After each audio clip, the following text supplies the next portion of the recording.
Republicans in the Senate are ready to let the economy absolutely go down the toilet in order to stick it to those lazy, greedy, unemployed Americans.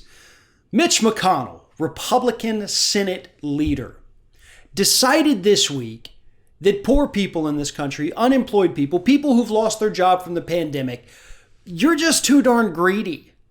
And so when those extra $600 per week in unemployment benefits you've been receiving during the pandemic, when those expire at the end of July, they're going to stay dead forever. And McConnell is joined by most of the other Republicans in the Senate in thinking that this extra $600 is going to go away. You're never going to get it again. And again, it's because they think unemployed people are simply lazy and greedy. That's what Republicans think of you. Here is Mitch McConnell's own words. This is what he thinks of people in the United States. Unemployment is extremely important. Oh, I'm sure it is. And we need to make sure for those who are not able to recover their jobs, unemployment is adequate. Adequate. That is different from whether we ought to pay people a bonus not to go back to work. And so I think that was a mistake. And we're hearing it all over the country that it's made it harder to actually get people back to work.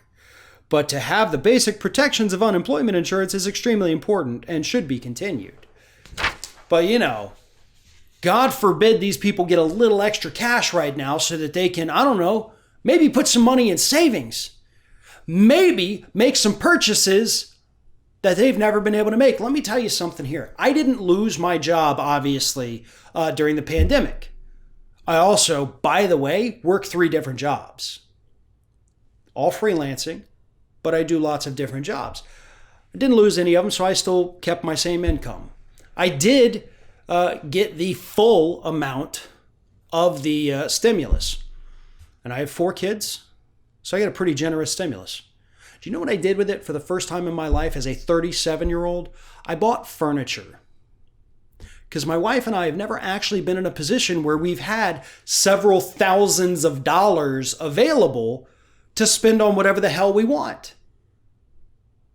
And so we bought furniture. We bought a couch and a love seat and a chair for the first time in our married lives. I had never in my life purchased my own couch. Every couch I had owned from the time I moved out was a hand-me-down from a relative who said, hey, I got a couch you can have. So finally, because of that stimulus, I was able to actually do this. So I spent 100% of that money on furniture.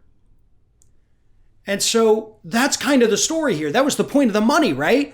Go out and help keep the economy afloat. And if you've lost your job, this will help keep you afloat. You can use it to pay rent. You can pay your bills. Well, I didn't need it to pay for those things, so I got to do it on something I wanted. For the people who've lost their jobs, it's the same thing. Maybe they're not spending it on things that they want, but maybe they are spending it on things they desperately need. Maybe the refrigerator cut out and they have to go buy a new one. Well, those are very expensive these days. But with that extra $600, after a week or two, they would have been able to do it instead of having to put it on a credit card. So they keep stimulating the economy with this extra money. They're not sitting around planning lavish vacations with it like Republicans would have you think. And they're certainly not staying home because they are too lazy to go back to work because they're living off Uncle Sam's teats. That's not what's happening. And if you're concerned about the fact, because a congressional report said, 83% of the people who lost their jobs, if they went back to those same jobs, would still make more money off the unemployment benefits than they would at their jobs. Doesn't that tell you more about pay here in the United States? About the state of corporate America and how they abuse their workers? That, to me, is the story. Don't get pissed at the workers. Get pissed at the people paying them crap. But Republicans will never do that. Because that would mean calling out their donors, calling out their corporate masters, because that's what they are. They're their corporate masters, and they'll never get mad at them. So they would rather insult 45 million newly unemployed Americans. They would rather insult them, call them lazy and greedy, than to ever have to call out their corporate donors for not paying people enough money.